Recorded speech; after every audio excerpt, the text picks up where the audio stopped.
Hello and welcome to Mirror Music. On episode 31, we discuss Slick Rick's Hey Young World and Crosby, Stills, Nash & Young's Teach the Children. We discuss Slick Rick's rap genealogy and all the people influenced by him, his personal history, and his storytelling skills. We also get into the folk rock scene in Laurel Canyon of the late 1960s and early 70s, some epic songwriting, and the magic of perfect harmonies, as well as the particular personalities of all of our protagonists. Finally, this episode is dedicated to the memory of David Crosby, who never did cut his hair. Thanks for hanging out with us, and now on with the show. We're doing this pairing because we've lost somebody in the music community. Yeah. Click like and subscribe to the page. Welcome to Mirror Music. Andrew and I are lifelong friends now at this point. Covering music from both sides of the coin, the heads and the tails. Yep. And, we always try to do music pairings that make sense, but also kind of go with the times. Unfortunately, with us culturally looking back in time, some of these artists are older, and so we just lost somebody, and I'll kind of let you speak. All right. I think it was, what's today, the 21st? I think it was Thursday. 13th and 19th, David Crosby passed away, who was famous for lots of things. I'm going to read you the beginning of an obituary. Shout out Dave McKenna, who writes for Defector and used to write for the Washington newspapers, and he's an incredible. He's a sports writer and follow Dave McKenna. I follow Dave McKenna, Andrew. He's one of my favorite writers. Dave McKenna's great. Anyway, this is the intro to this thing, and it gives you kind of a context for who David Crosby was. It says, David Crosby was their man. Crosby, who died Wednesday of undisclosed causes, so it was the 18th, I think. At 81 years old, was there for Mr. Tambourine Man, the Byrds' hyper-jangly 1965 smash single that showed pop songs neat and stick to holding hands and puppy love to sell, and thereby changed the world. The guy played at the Monterey Pop Festival, the 67 mega concert where Hendrix and Joplin were immortalized and the rock festival concept was spawned. He was with Crosby, Stills, Nash & Young at both Woodstock, the decade-defining Festival of Peace and Love in August 1969, and at Altamont, a gathering of murder and hate. Do you guys know what Altamont was? I've heard of it, but if you want to provide me with more details, I would love that's the show that that's the only one that the Rolling Stones played at. That's the one that Hell's Angels showed up at, the motorcycle gang, and a lot of people ended up dead or beat up. And that's the very, very, very short version. Right? No. I'm privy to all that. I'm just not privy to like how that all unfurled. Yeah, the Altamont show, the festival, was portrayed in the popular culture as like the end of the free love hippie movement. Like that's one of those things that's like, this is the stopping point. Like the Woodstock was the free love hippie whatever, and the Altamont was like motorcycle gangs, people getting their heads beat in. So, and David Crosby was the dude screaming "Why" as during the fade out of 1970s Ohio, the greatest protest song in rock history. So Ohio would have also been a great pairing actually to do for our first episode. It's not as famous as a song as Blowing in the Wind was, but it, I think, tonally matches Fight the Power better. Or at least as well. It's a Neil Young sounding song. You hear that riff at the beginning of it in Ohio, but yeah, David Crosby was a special dude, man. If I'll put a picture of him up on the screen just so people will know who he is. He's one of those dudes that most people would probably recognize his face. He's got like a bald head, like long white hair right here, a gigantic mustache. Okay, I know who it is. Yeah, I know you know who it is, but I mean, I'm like. What I mean is that I've known who he's looked like his whole life before I've ever listened to his music. They are cultural pop icons, and so they have been on my TV screen my whole life. I know what they all look like. Yeah, they're. So today we're doing two songs that are addressed to parents / kids. Teach Your Children by Crosby, Stills, Nash & Young, and From Deja Vu in 1970, and Hey Young World by Slick Rick, which is going to be a lot of fun, I think. I think that's a good pairing. I love the Slick Rick song. I don't know much about it, and I don't know much about the context, so I look forward to learning some about that. So where are you going to start with this? You want to start with Slick Rick, or you want to start with Crosby, Stills, Nash, and Young? I think we can start with the Slick Rick side. I think it's Okay. probably a little bit easier to explain, and out of respect for Mr. Crosby, let him back clean up today. So Okay. if things furl on the detail side, it can kind of more unfurl it its way. Um, Hey Young World is a sneaky classic hip hop record. Okay. And when I say that, it might be more, it's one of those records that might be more influential in the MC community Mm-hmm. than it is in the actual lexicon of Okay. classic hip hop songs or even classic Slick Rick songs. If you were familiar with this album, which I know you are now, The Greatest Adventures of Slick I Rick, am now. Yes. this is probably the fourth biggest song off the album. Okay. So, Children's Story, Mona Lisa, and Teenage Love, which was actually the original first single, are Okay. all bigger records and I believe bigger chart topping records. Mm-hmm. This might be the best record on the album. I love this song. That's one of my notes. I like this song. Maybe it's hip hop sacrilege. I like this song better than Children's Story. Like it's I no. personal. Like that's my personal taste. That's not like I'm So not saying let's it's more go. important or anything, but like So I what, do like it better.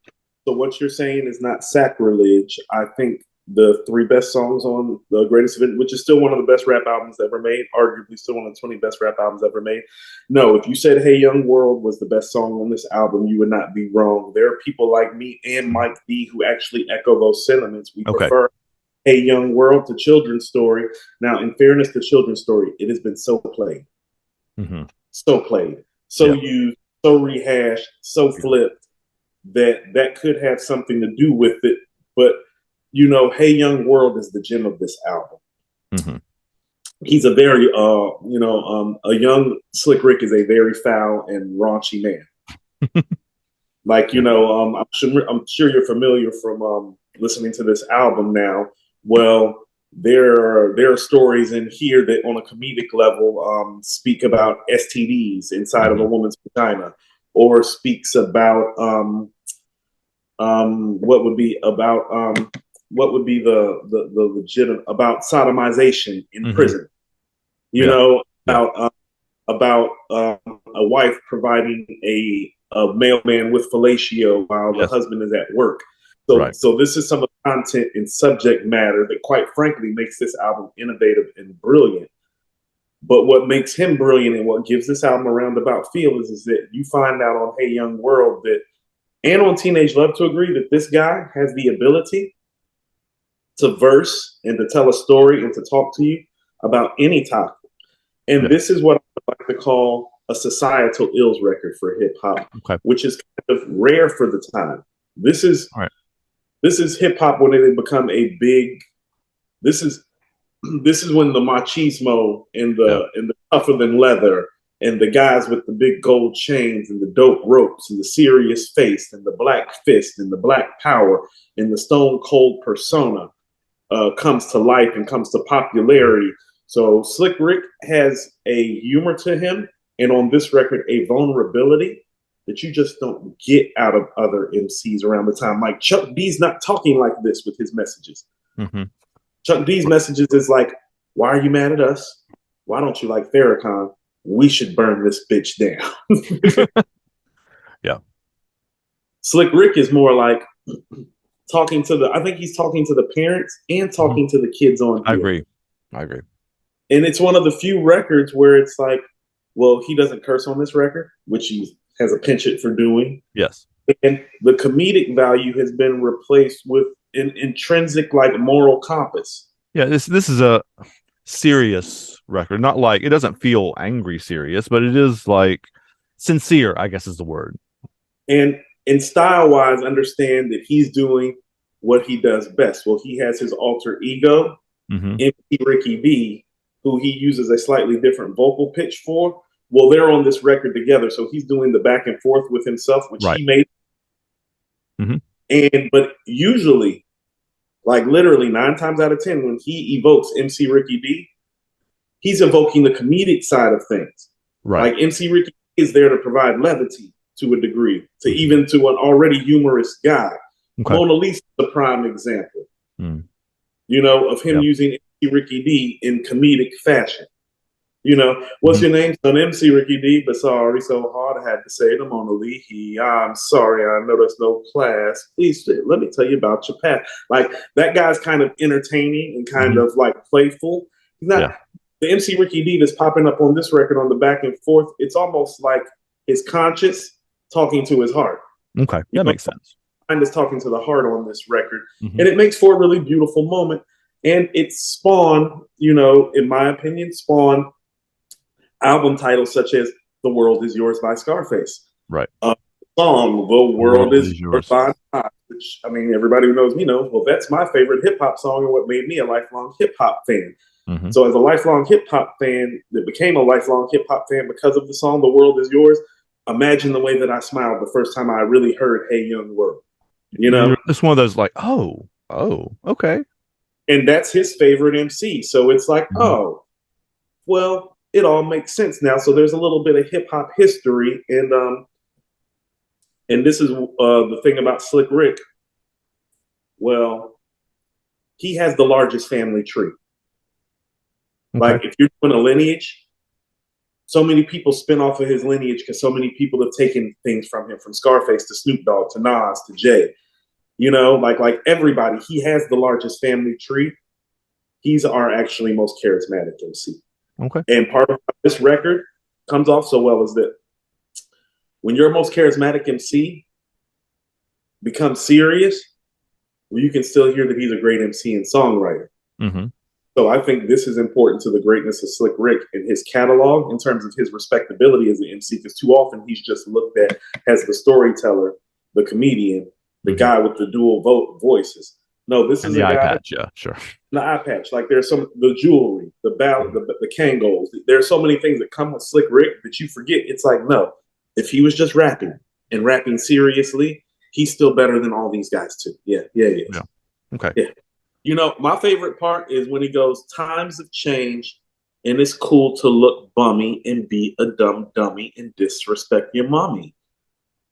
Like he can say that. He's getting away with that because of the British accent.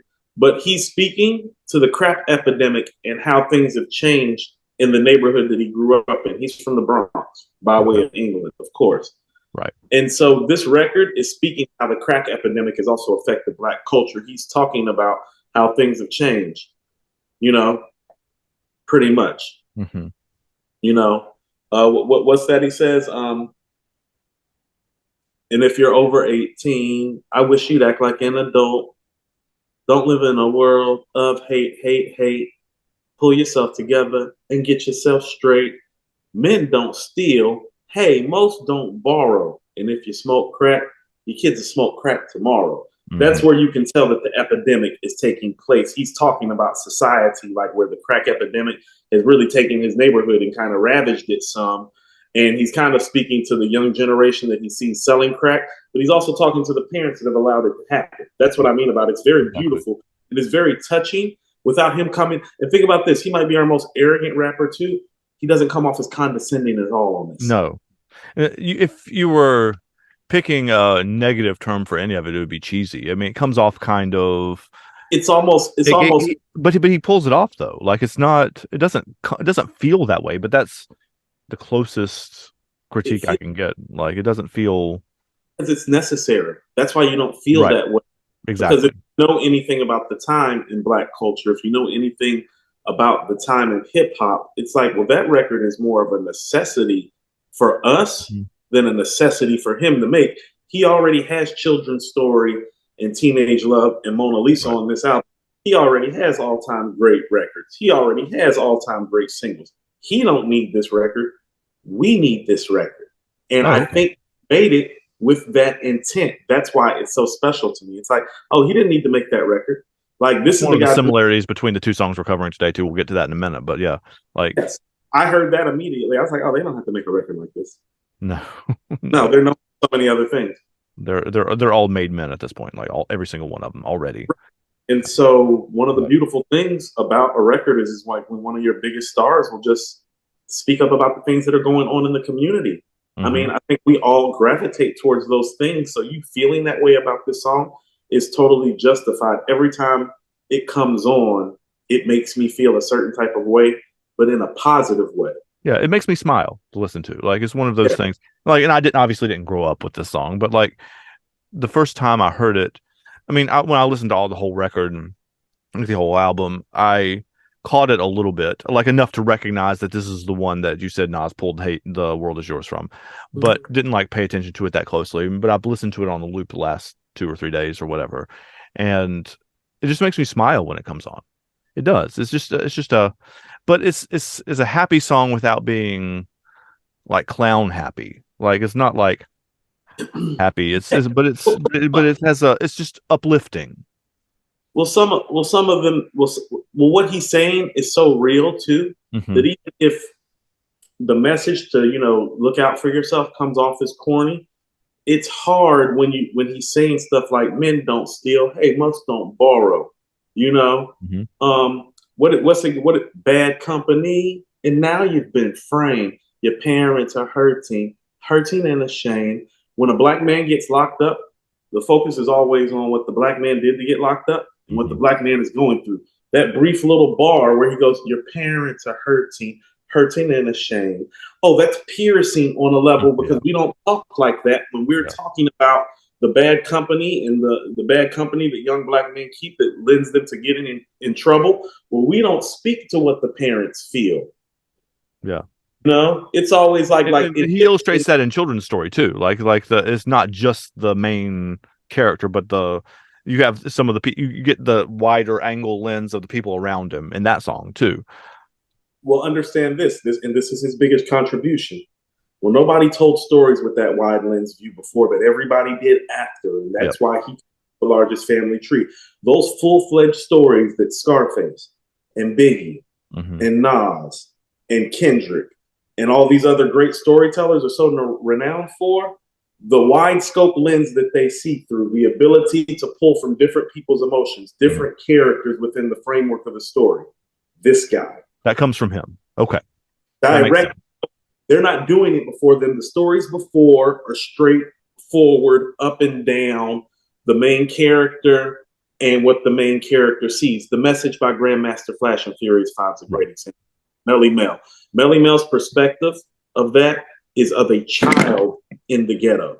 Hmm. Slick Rick taking the child in the ghetto and he's bringing the family and the neighborhood along for the It's a story. news story. Like it's a news story. You hear not just the main character story, but also Like on Children's Story, there's the police officer, there's the dope fiend, there's the pregnant lady. right. So the storyline to this story is the family dynamic. So Hmm. mom, dad, brother, sister are all characters in the narrative. Okay. Mostly mom and dad. And so mom and dad's feelings are being imparted into this song, like almost like in an Inception type of level. It's like there's enough jewels that sound like, and it's like, as a parent, it's like, oh, I can look back and look at some of these things, and it's like, yeah, like my daughter not chose bad company, like getting in trouble, but I'll tell you what, like on the flip side of it, my daughter has been choosing people, quite frankly, that aren't as good as her.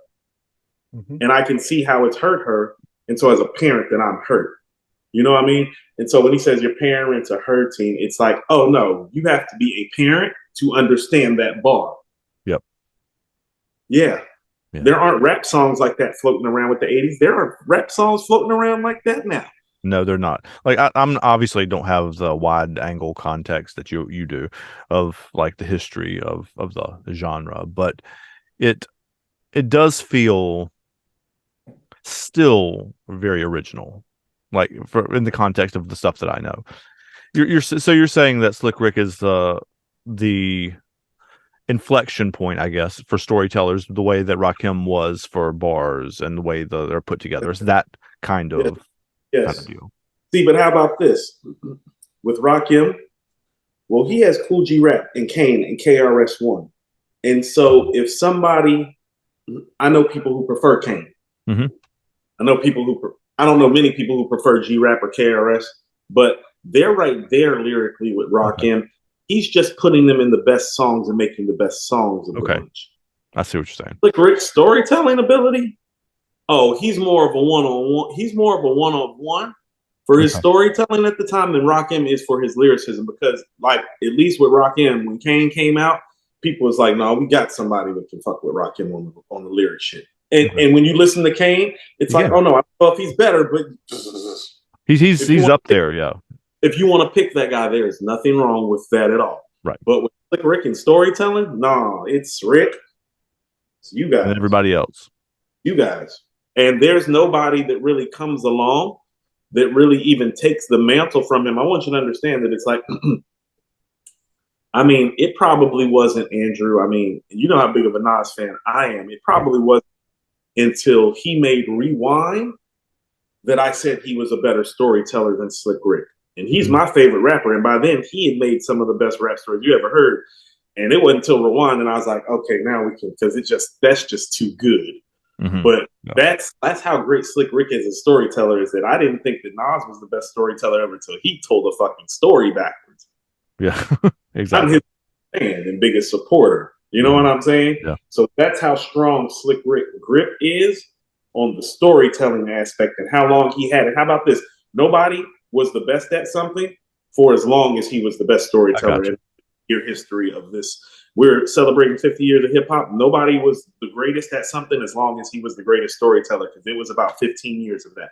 Wow, that is a long time. And most of it is off of one album. That's how great he is. Most of him having a title is off this one album. It's these songs, though. It's these stories that stay with you. It's these timeless things. Hey, young world. Think about how empowering that is. Hey, world. The world is yours.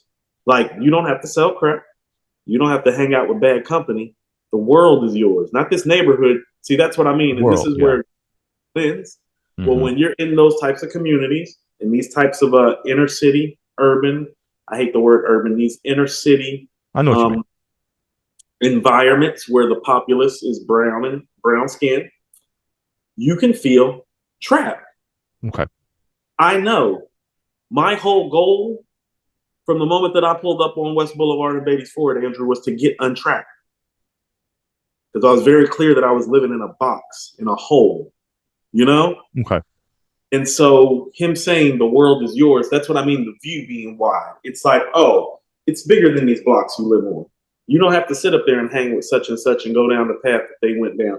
The world is yours, not the neighborhood, not the Bronx, not Brooklyn, not Queens, not Manhattan. The world is yours. The view. It's part of what makes him so special. His view's always been wide. Whether he's telling a nasty ass story about an Indian girl, whether he's saying treat her like a prostitute, or whether he's saying the world is yours, his view is always encompassing and large. And this is obviously the most thoughtful record he ever did that shared that view. And because of that, if you told me it was the best song that he had ever done, I wouldn't argue with you, because none of his other songs, except for Children's Story, even come close content or message wise. Right. Yeah.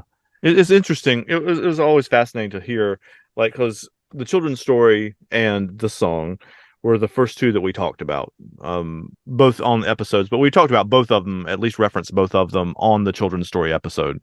I might put a link in there right now too, so you can go jump to that when you get done with this, because we did another one with Children's Story and Folsom Prison Blues by Johnny Cash. But it's both of those stories, the Children's Story, even though the Children's Story is telling the story of a dark situation, is still, I'm not going to stretch to call it uplifting, but it is told in a, hey guys, don't do that kind of way.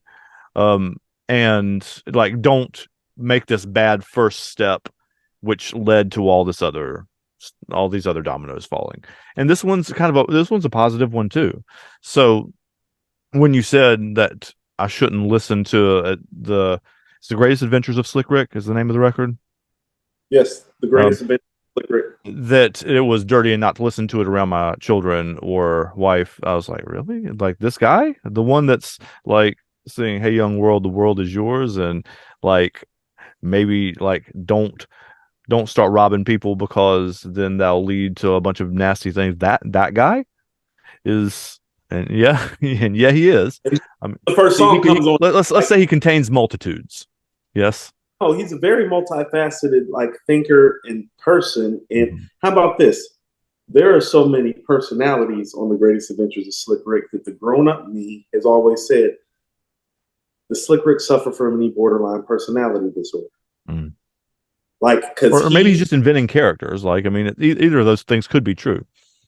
I only asked that because of the startling, the startling, tenuous, and quiet nature when he speaks and when he interviews. Like these characters, when you were to, if you were to speak to him, you would never believe that he's the author of these characters. And I'm saying that because I've met him at Manifest in high Mm-hmm. school once too.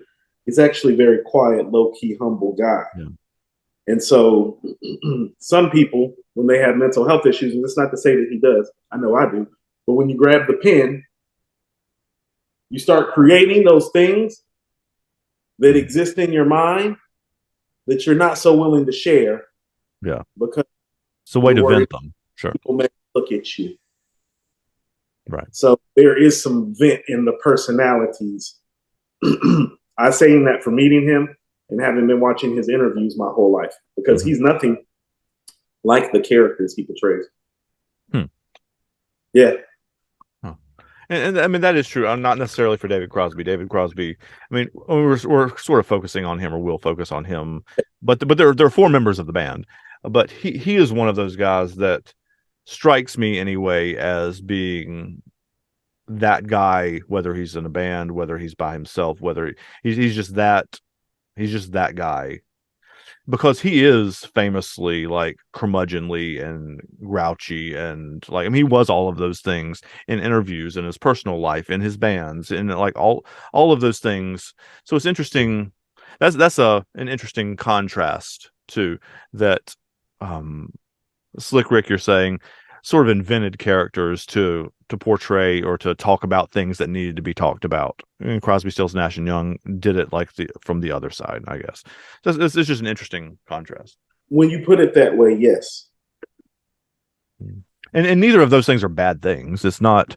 In many ways, it seems from what you have said about Slick Rick as like a human being, like in your interaction with him. He requires things, but he's a really nice guy, really easy to talk to. Like when I met him, he's like, "Oh, it's nice to meet you." It's like, your rap album was the first rap album I ever listened to. He's like, "Man, thanks for telling me that. What's your favorite song?" Like, I can't make up my mind some days, but you know. And so we'll let you talk to him like that. LL was the same way. When I met them, those guys also come from an era too where it's like they changed rap, quite frankly. Yeah. And they changed the money for the people who came after them. Oh yeah. LL specifically, yeah.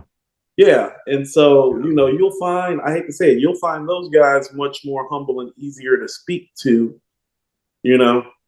And so that's not to say he doesn't have some diva quality to him. He's fucking Slick Rick, but you know. Everybody on that level would have a little bit, I would imagine. Right. When you're on that level, there's everybody's got a little kink in them somewhere about something. You don't get that far without being particular. Yeah. I think that's what people forget sometimes when it's like, oh, well, you know, such and such is kind of a dick. It's like, were they a dick or were they particular?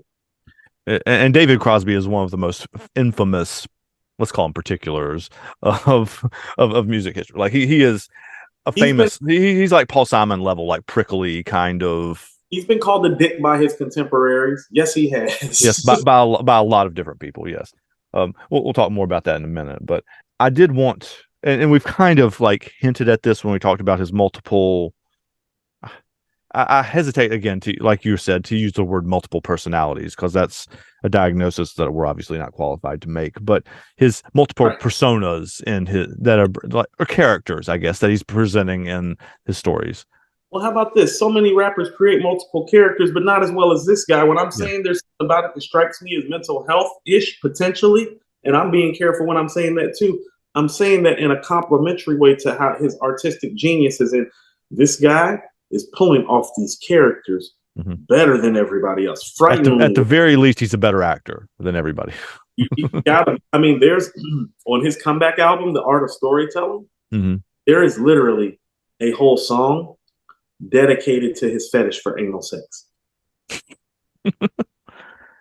And it's literally that goes actually some of the way to answering this question too, which is, how do we square the person who said, "Hey, young world, the world is yours," with the person who went to prison for shooting somebody for like I mean, and it is very clear that he contains multiple and this is not putting it all on Slick Rick. We all contain multitudes. We all have our good sides and we all have our demons, and we all have those things, right? Like everybody has things that set them off, and everybody has things that um sides of them that they would rather not show the world, right?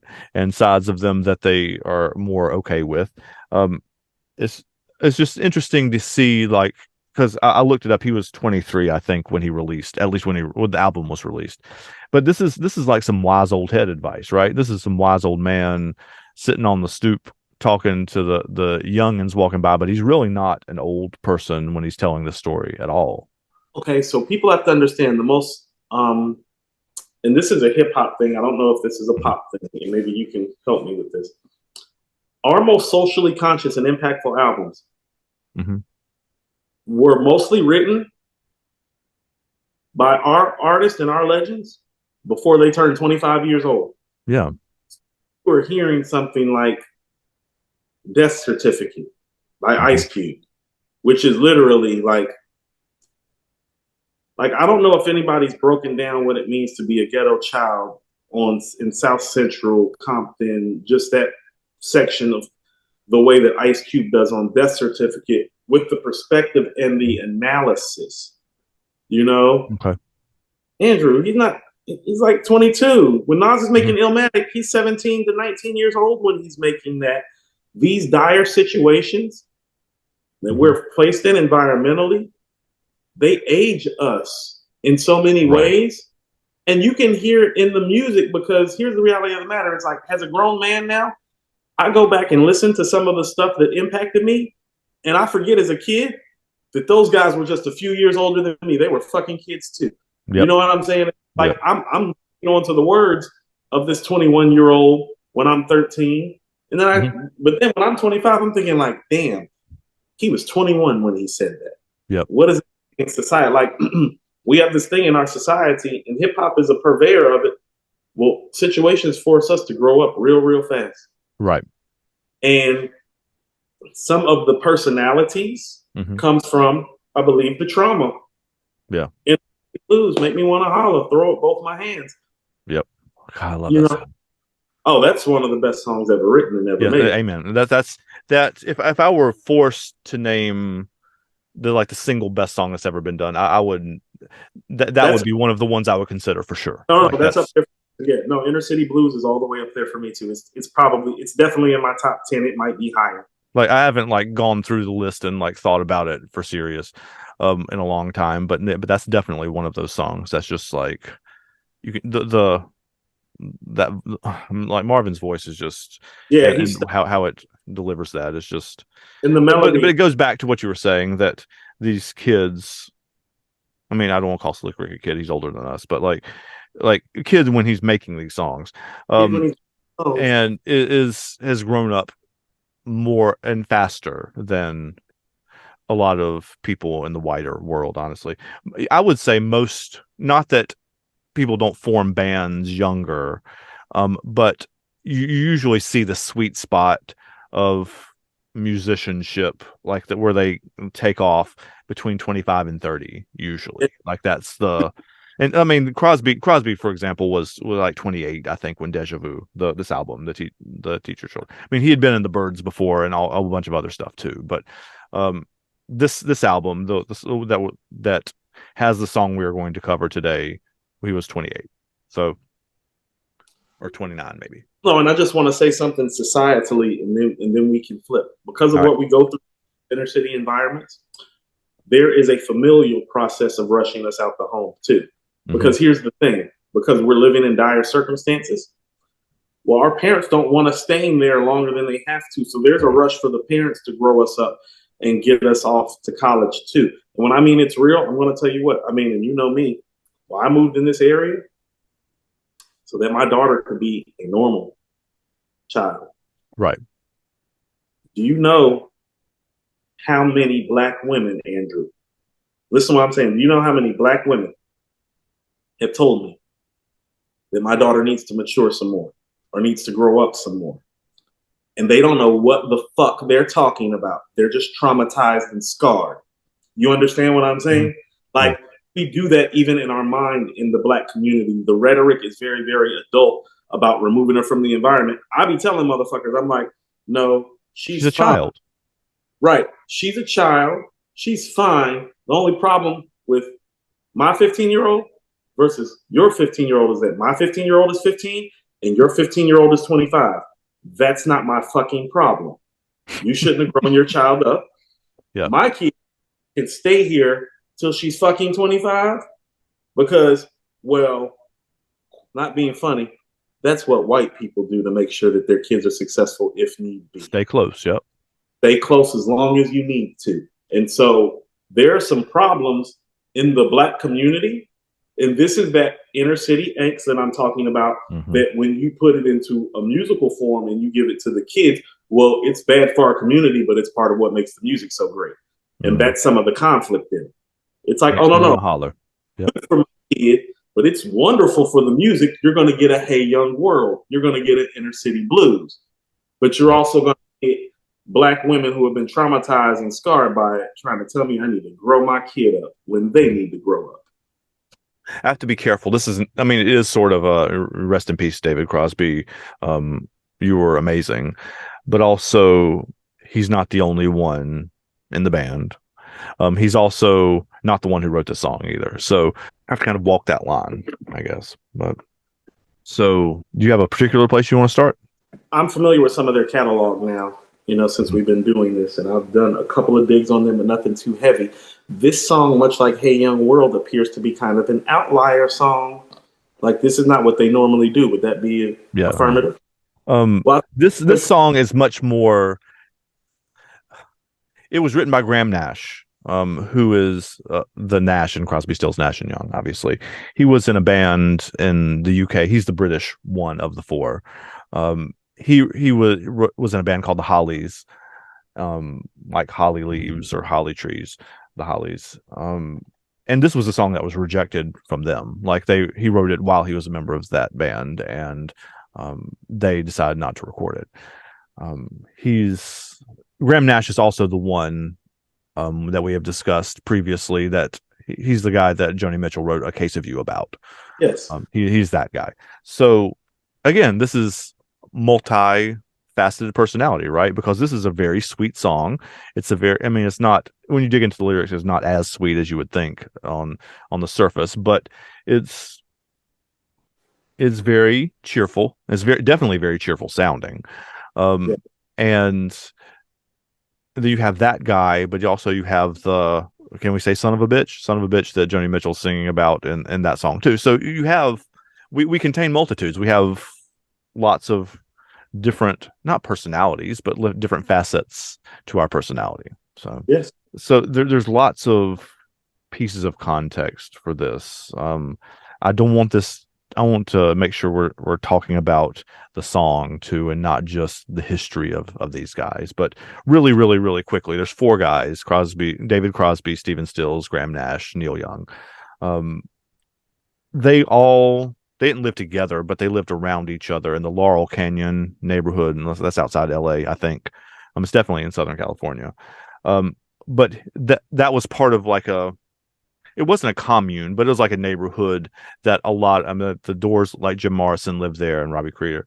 Joni Mitchell lived there. The members of the Byrds, Roger McGuire, McGuinn, lived there. The Mamas and the Papas, Cass Elliot, those people, Buffalo Springfield. So it was a mishmash of folky rock people. I mean, the Doors weren't really folk rock. And David Crosby, actually, modern David Crosby, like in his 70s, was shit posting about Jim Morrison and the Doors on Twitter. That's one of those other famous curmudgeon things. But so David Crosby was originally a member of a band called the Byrds, Byrds. Which is Turn, Turn, Turn, and Mr. Tambourine Man, as McKenna said earlier. Stephen Stills and Neil Young were in a band called Buffalo Springfield, among other things. I mean, they also had solo stuff and did stuff together, but that's where they were most famous before this thing. And Graham Nash was in the Hollies. So this is Crosby, Stills, Nash and Young is kind of a super group. I think you would think of like famous members of multiple bands all coming together to do a thing. Crosby, Stills, and Nash had a band before Neil Young started too. Like they Kind of had a thing back, with them. like Wu-Tang done backwards. Yeah, exactly. Yeah, exactly. So they're some of the most famous, and I want to use the word precise with them because their music is beautiful because it is precise. And a lot of the music that comes from the folk rock blues is kind of messy. Like it sounds like just a guy sitting like Dylan and stuff. Like just a guy sitting there playing guitar, and if you have a couple mistakes in there, just kind of roll on with it or whatever. When you, This is and David Crosby particularly was one of those, like, that's one of the ways he was a dick. They were like super, super, super like everything. And you right. can hear it in the harmonies in these songs. Like they are, it sounds like, if you've never heard Crosby, Stills, Nash and Young sing, you should go listen to the song now. But it sounds almost like it's the same person singing four parts at once. It's Hmm. the blend of it is it's not something that you've really heard before, and the harmony they're singing is a little different too. Nash is the one who's got that high part on it, um, and that note, the high note, is the one that differentiates their harmonies from a lot of other bands too. Right. Like it's a very specific chord they're singing. When you're saying high note, are you saying high note like soprano or like tenor? I'm saying like falsetto, so somewhere in between the two, probably. Okay. Okay. Right. Somewhere in between. Right. Okay. And Crosby's Well, that's hard to. Well, that's hard to do in rhythm with other bandmates. So the and they do it actual with four. Yeah, yeah. Well, the rhythmic pull off of that when you're explaining that, no, that's hard. yeah, Like people don't understand it. It's like not being funny because I'm black. You know, we're always talking we're black. We have rhythm. It's like yeah, I get it. You know how hard it is to like harmonize with mhm, somebody else who has rhythm though. Like yeah, you having rhythm and somebody else having rhythm doesn't mean y'all are operating on the same rhythm. yeah. And they were famously operating on the same wavelengths.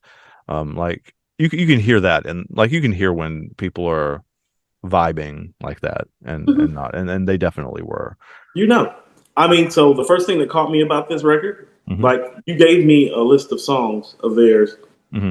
and I went there first actually because even title wise, I was like, that's the outlier. But in not even the name of the song, when I heard the melody, I was like, we're doing Hey Young World. As soon as the melody came on, because Yeah. actually, I think it's always hard to juxtapose a hip hop melody Hmm. off a machine bass, off of Clyde Stubblefield's drums being put into a Yep. freaking machine to an actual live band playing. But the rhythmic nuance of both of these records is Hmm. immediately where I realized these songs go together. And Yep. then when I listen and in the message, I'm like, well, this is a flawless victory. And you usually pick, you know, and I Yeah. usually give the hip hop songs, but when you gave me that, I was like, oh, I'm like, this is perfect. I know what we're doing. I was like, I Perfect. knew Yeah. exactly what we were doing after I heard teach the children one time. I was like, oh, I already know. I was Yeah. already know. And when you said that, I hadn't heard Hey Young World in a long time, and I played them back to back. And I was like, oh, that's yeah. I had the same reaction. Like this is exactly right.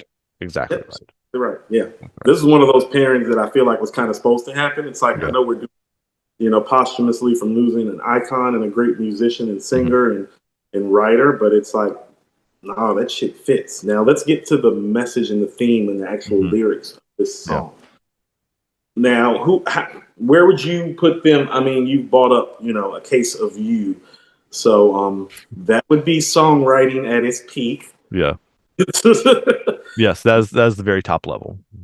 Yeah, that's top level songwriting. Where would you put the songwriting on here? On this particular Yeah, song is definitely below that, but it's not. I mean, it's not bad songwriting. It's um. Remember we talked with David Matthews about the groove being the point and not yeah, the words necessarily. Not that the yeah. words are bad, just that's not. And I would say the harmonies are the point here. Like the and that is not to say that the songwriting is bad or inferior. Um, they asked famously I don't know, a few years ago, Spin magazine asked Crosby like what are his they do like that with artists saying like what are your five indispensable albums or whatever, like the one five that you keep going back to. Two of them were Steely Dan albums, Gaucho and Aja, I don't know how he says it, which are which fits with Crosby because those are very like obsessively precise albums too. Um, and but the third one on his list was Joni Mitchell's Blue, which he produced, by the way. But that's another one of those crossovers between the Right. bands. So Crosby produced Joni Mitchell's album, but he says it's probably the best singer songwriter album that's ever been made. And like, I mean, there are Hold on, others that are up there too, but like, I can't argue with that. It's it's something like else. that. Yeah, the whole record's that way all the way through. Oh It's no, not I just need to that listen song. to it. I know you told me to, and I'd actually went and listened to a piece of it, but I'd probably need to sit down one day and listen to it from beginning to end. Yeah, it's a headphones album. Like Yeah, sitting. no, it strikes me like well, she strikes me that way Mhm. just inherently every time I hear her. It's like, oh, I need to sit down and just do it all at once. Yeah, It's like I mean, I used her to bring up Virginia Woolf. It's almost like, well, there is no like leaving a Virginia Woolf poem halfway in and then understanding what the fuck is going on now, is yeah, there? no, you're gonna be lost. No, like the songs on Blue, not to get too far off, but I mean we are. I mean, all these people know each other and they're all friends and they're all it's all overlapping. Um, the songs work as independent pieces. Like you can listen to A Case of You or California or I mean any of those songs like independently. But the effect that they have when you put them all together is you see them as it's one of those albums that works both with individual pieces and as like one longer piece of music too. It all kind of connects as it goes. And Deja Right. Vu, actually, the album that the song comes from, has that kind of feel to it too. Not to the level Joni's does, I don't think, but it's Deja Vu is still a really, really, really good record. This was also 1970, so it's in right in the heart of um, all of that stuff. You were asking, I think, like where would I contextualize their songwriting and their stuff? I think their songwriting. I don't even think they would say their songwriting's on the same level as Joni Mitchell's. Like I don't think they would say that either. There are very few people in the world that would say their songwriting that would even say out loud that their songwriting is on. No, This you is a better be. really really short list. Yeah, Um, it's a short. um, think of if you've never heard Crosby, Stills and Nash or Crosby, Stills, Nash and Young. Um, if you're listening to this episode and you haven't heard them, think of them like halfway between the Beatles and like Bob Dylan. All right, those are they Bob Dylan was one of those people that had kind of a prickly relationship with them too. Bob Dylan also put them on, like the Birds on. Bob Dylan wrote Mr. Tambourine Man. Like he's the one who wrote that song, Oh, and they played a version of it. damn! Everybody He heard knows them each other play it, and he was like, "Oh, that's actually really good, guys. You can like keep doing it." rap. Everybody know each other some type of way. Yeah, Yeah, it's just yeah, like rap. yeah. Especially in this era, like Yeah, they're no, all like specifically overlapping. talking about this Um, era too, because every time that you talk about this era, we mhm. can just start piecing everybody together, and they start falling out of each other's studio and songwriting Yep. credits in the sky. Yeah. Yeah. Exactly. So They produced each other's albums. They wrote songs for each right. other. The song "Our House," that's also on Deja Vu. I think it's on Deja Vu. I'm pretty sure. It was Graham Nash writing about Joni Mitchell and their house together. Like, I mean, they're all so it all kind of fits. Um, Like Wu-Tang in reverse. mhm. Yeah, Yeah. exactly, Joni exactly. Mitchell would be the jizza. She's the writer. Hmm. She's the lyrical sharp one. Yeah, Yeah. yep, yep. And the So, quiet one hmm yeah, compared to she is these. very quiet, but she Yeah. also famously had problem. I don't know exactly the genesis of this. I just know like when she was playing her most recent shows, Joni had, I think, I'm going to butcher this. I'm sorry. I think she had a stroke, and so she's been kind of out of the public eye for a while. And she's performed a couple times in the last year or two, just sitting in a chair with a bunch of other friends and musicians and whatever. And she doesn't have the high voice, but she still has the voice and still has the command, just sitting there on the chair. Um, but I remember reading during that time that she and Bob Dylan were not like they were kind of not great friends. I don't know why. Maybe it's a competitive thing. I don't know, I think that's competitive or writing. maybe it's a thing where people were talking about him being like the greatest songwriter or one of the great songwriters and not talking about her. Which and she if she is not better than that. She is certainly on that level for sure. She is one of the greats, greats. Typically, when a man on that level and a woman on that level don't get along, it's because the man's insecure about the woman, not the other way around. And That she's would a be better my guess. man, and that's my And, guess too. and she's better. Like it's this. Say Joni Mitchell's Yeah, better than you. yeah, Like it's not like saying Paul McCartney's better than you. Great. I mean, like that's not saying much of it. He's better than everybody. Like right. That's better than that's what I'm. everybody. So that problem is probably his ego, the male ego. It's like, yeah, Joni's better than you. Like at everything that you do, she's better at it. And, So and and that's not, again, that's not a shameful thing. It's not. no, and it's not Um, like you don't operate in the same realm as her, but you're not her. Not even to me. And I like Bob Dylan shit, but I do too, but like it's not. It's he didn't have her voice. He doesn't have the voice. He just doesn't. no, Like, and that's fine. Nobody he's has not shame. the songwriter that she But is either, or as beautiful as a songwriter he is. right. She's supreme. Yeah. Yeah. So I think, so go think ahead. of so maybe they would be insulted by me putting the Dylan on one end and the Beatles on the other end of the spectrum. You can put Neil Young on the other end. It's the same general thing, Mhm. like the folk rock, one guy with the guitar on one end and the Beatles on the other end. That's basically where you're triangulating. You also, on Deja Vu, you also hear songs, not in this song, Teach Your Children, but all in some of the other ones, you hear some of like the psychedelic guitar rock. You see a little of the Zeppelin creeping in there. I would probably say they're not influenced by Zeppelin as much as they're pulling from the same influences from the Yardbirds and Cream and those people. But there's a little bit of that in there too. I can see that. Can I share some of my thoughts about Yeah, what I see? of course. I was just trying to give people who had not heard it like some kind of frame of reference. No, no, no, no, no. Those are great frames. That was great frames for me too, because you saying that actually solidified some of my thoughts about what made me Mhm. pick this record. Okay. Because part of my rationale wasn't just the Hey Young World, and this is why I wanted to ask you about the lyrics. Yeah. And follow me where I'm going with this. When I heard the lyrics, like listen to them, much like you, the first thing I noticed is like the focus is on the melodies. Hmm. But what I would tell you is that if another rap artist from Slick Rick's time were to try to do Hey Young World, writing wise, it would go the way that they did it. Okay. That's what I mean about Slick Rick has the personality and he's got the persona and he's got the British accent. So Hey Young World has a feel that I don't think any other great rapper from that Hmm. time could give. This feeling that they're giving, that straightforward songwriting approach, Hmm. that's that. Well, that's right down a Run DMC KRS-One like alley. You know what I thought about when I thought of this song? Show me. It's like that, and that's the way it is. Mm. It's straightforward to you like that, but the melody and the beat still catch you and keep you going. Da, da, da, da, boom, boom, boom, Hmm. boom, boom, boom. Well, this melody kind of keeps you like, oh, hey. And it doesn't have that, it's like that the way it is, but the approach is listen, you who are on the road must have a code that you can live by. Hmm. That's bars. Yep. Those are straight 80s bars. So, what I'm trying to tell you is that part of why Hey Young World is so good is because Slick Rick pulled it off. But if somebody were to approach that subject matter, it would come off this way: teach your children well. Their father's hell did slowly go by. Hmm. Oh no, that's straight out of an 80s straightforward rap lyric book. And Yeah. so this would be a Chuck D would write something like this. Okay. Cool. Like, Run would write go ahead. something like KRS-One would write something like this. But there is still like tell your kids the right thing to do, right? I mean, you have that Yeah, kind of setup, positive.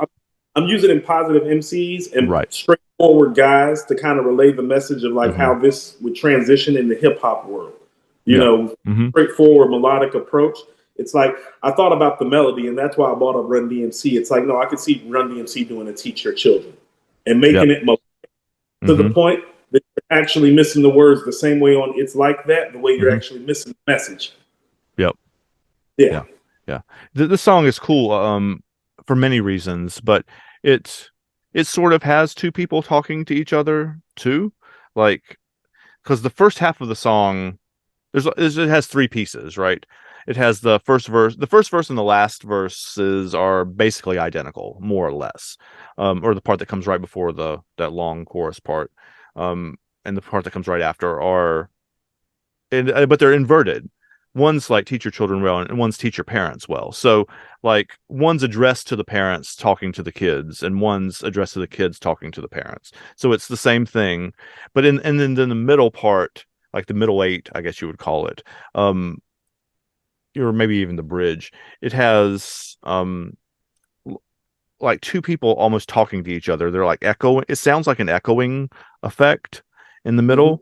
But they're you've seen the poems, right? They're like in two columns that you can read it down one column and then down the other column and it makes sense, or you can read it straight across all the way and it makes sense too. You know what I'm talking about? Yeah. Okay. There's a name for it that I couldn't think of and I didn't look it up. So this is not quite a parents just don't understand record, but it Right. is a like you have two groups of people or two people talking to each other in that middle eight and they're not really hearing each other. Like they're saying what they're saying um back and forth, but it's not like in Slick Rick's song where you have like there's multiple people talking, but they're like responding to each other and There was picking up on each other and continuing the line or whatever. this isn't These are like two things going on at parallel that are not.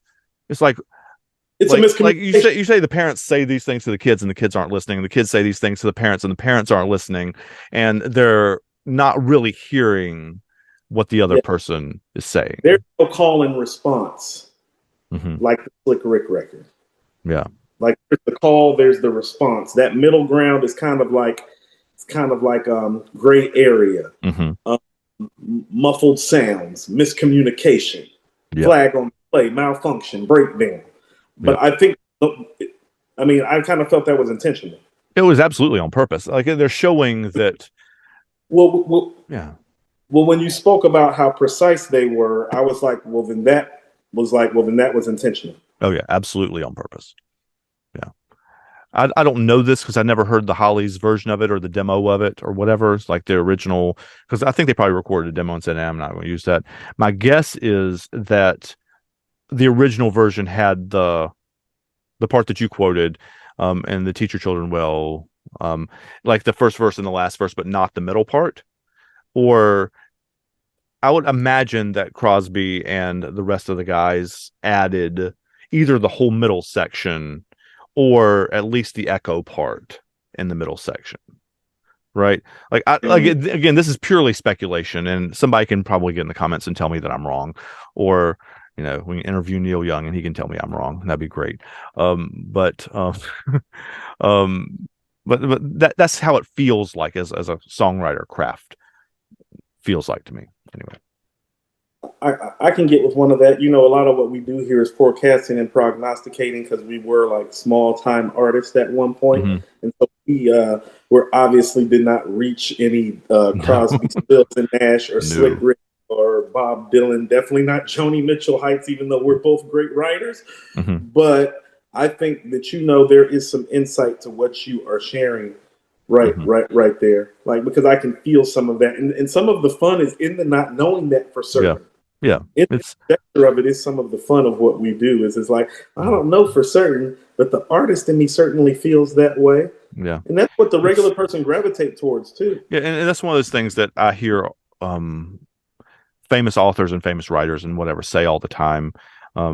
John Green's the one I heard say it most recently, but lots of people say versions of this that you can write a thing or make an art like a thing and put it out into the world, but when you put it out into the world, it doesn't really belong to you anymore. It is like you made it, but what people do with it and how they interpret it is not really your. You can say like I meant it like this, but it might mean something completely different to you, and that's fine. Like it's the intersection between the words on the page or the melody in your ear and the other person's experience and how that hits each other. Hey, 50 Cent used to always say, "It's the music business. If you want to make music for yourself, go in your basement, make the music that you want to make, and never put it out. Mm-hmm. But if you want to choose to make stuff for the masses for consumption, when you're in the music business, Mm-hmm. you are making music that other people are going to feel differently about than you. Yeah, They're and that's going fine. to analyze. That is literally what it is there for. You artists create 9 times out of 10 to share with the world and get a response. The point of it is to trigger an emotion, a feeling, a response. It is why the arts exist. It does not exist for you to be like, this is mine and it makes me feel good. It's for the purposes of translating an emotion from here to there, right? That's excellent. I couldn't have said it better myself. Yes. Translate the emotions, whether it's musically, whether it's on canvas. Yeah, there's thousands of ways to do it, but thousands of ways to do it. But you can hear that's one of those things like Crosby still like nobody does harmonies like this. Like it's not. And I tried to figure out like what the actual chords they're singing because the high harmony is not a normal like the chord they're singing. Like normal chords are 1 3 5, like the root and the third and the fifth. And they're singing that sort of, but there's another thing in there too that nobody else does. And so it's one of those things where you hear this harmony because even the Byrds didn't do it. When the band and Buffalo Springfield didn't do it. The bands that these people are coming from, you hear them, and it's one of those. You know how you talk about you hear Chuck D's voice isn't like immediately identifiable, or Tupac's voice isn't immediately identifiable. Hear that harmony. Like that particular chord and those voices together, that's immediate. That's Crosby, Stills, and Nash. At least, maybe Young too, but like it's just one of those things that you hear those. It's not even their voices individually are good, but when they're together, they're something else. There's something almost magical about it. You want to know what? That's funny that you bring that up about them vocally because what I find popular culture music wise. Is that I can usually identify it by the sound even more than the voice. Like when Joni Mitchell shit come on, it's like I'm hearing it from the melody and from the instrumentation more than from vocally before she hits the mic. Like when the Beatles shit plays, I'm like, that's the Beatles. You know what I'm saying? Like the instrumentation of it. And so Ringo gets shit talked about him all the time as being like a not technically brilliant drummer, but he's one of the most instantly recognizable drummers. Like you hear that Ringo beat and you're like, that's Ringo. That's Ringo. Right. So. No, it was just interesting to hear you kind of like use the vocal side of it, which is something that, you actually just gave me something else to check for. You know, I've been picking up on people musically more than vocally. And so, like, that's a good identifier and place for me to look is that precise nature of the rhythmic chord and harmonization of Crosby, Stills, Nash. So. The only other band that I've ever heard do that is another supergroup band with Sean Mullins and I forget who the other people are in the 90s called the Thorns. They sing like that. Matthew Sweet is another one of the members. I forget who the third one is. I'm sorry, guys. But they only put out one album and it's one of my favorite ones, but they sing that chord. Like it's a Crosby, Stills, Nash chord. And so it's a very rare thing in the musical world, to hear like that particular chord. Because the song is not complicated at all. Like when we talked about Dylan, like it's a 3-chord song or whatever, like this chord pattern, whatever. I might pause this and play this in here. This is the same chord progression as Blowing in the Wind too. It's the same, it's a different key, but it's the same pattern. So yeah, this is the quick lesson chord progression, right? Blowing in the Wind is how many roads must a man walk down before you call him a man, right? And teach your children is teach your children well, your father's help to slowly go by and feed them on your dreams. The one they picks, the one you'll know about. I mean, it's the same basic. It's 1 4 1 5. Is basically the structure. I can hear that. No, the pattern is there. Rhythmic pattern is like there. We were talking about like 30,000 folk songs all having the same basic chord structure. I mean, this is one of those. So the harmony is what makes it special to me. Right. Anyway. Well, no. See, this is why the voice in rap is so special. Well, I told you everything starts off with Clyde Stubblefield's drum, boom, boom, clap, boom, boom, clap. Every last one. So it's like the guy coming in, the voice. So when Chuck D is coming in on Chuck sounds as hard as the, so it's hitting you different. It's like, oh shit, this motherfucker sounds as hard as the boom boom clap. Yep. And then you see guys coming after him, Tupac, Scarface, Ice. Yeah, that's all Chuck. That's the influence of the vocal side of it to compact that that repetitive beat pattern that everybody's using. That boom boom clap. Yeah. Thought this was pretty good. It is pretty good. I can't get out of here without saying this to there's two details of David Crosby's life, and I don't want to leave on a negative note necessarily, but two details of his life that kind of have to be mentioned, especially in a show like this. He has famously said many times that rap is not real music. I'm aware. Yeah, I know. I mean, like it's a pretty. I felt I didn't want to just like throw that up on the tee for you, but also like I felt like disingenuous having this show about talking about the connections between these genres and stuff without pointing out that he said that, and that he also spent most of the 1980s being arrested for illegal drugs and gun possession too. Which I too am aware of that. So it's a funny. It's not funny, obviously, but he was not on good terms with. He was on acceptable but not good terms with Crosby, with Stills and Nash and Young when he died. I mean, they were amenable but not like getting back together as a band. He said he pissed off Neil Young. He called his wife a purely poisonous predator. I wrote that down because I'm like, he's that kind of like, come on, dude. Great rhythm and alliteration, though. It's a beautiful turn of phrase, right? Beautiful phrase turn. So this is what I mean. So when I was trying to say, like, I was like, well, he's been a dick to a lot of people. It's like, well, he's pretty notorious outside of song making for who he is as an individual and a human being. So I'll tell you what I delight in. I don't delight in his death. Okay. No. Even for what he may have said about the culture and the genre that I feel like saved my life and that I love dearly, I do not feel, any sort of animosity or animus towards him in passing.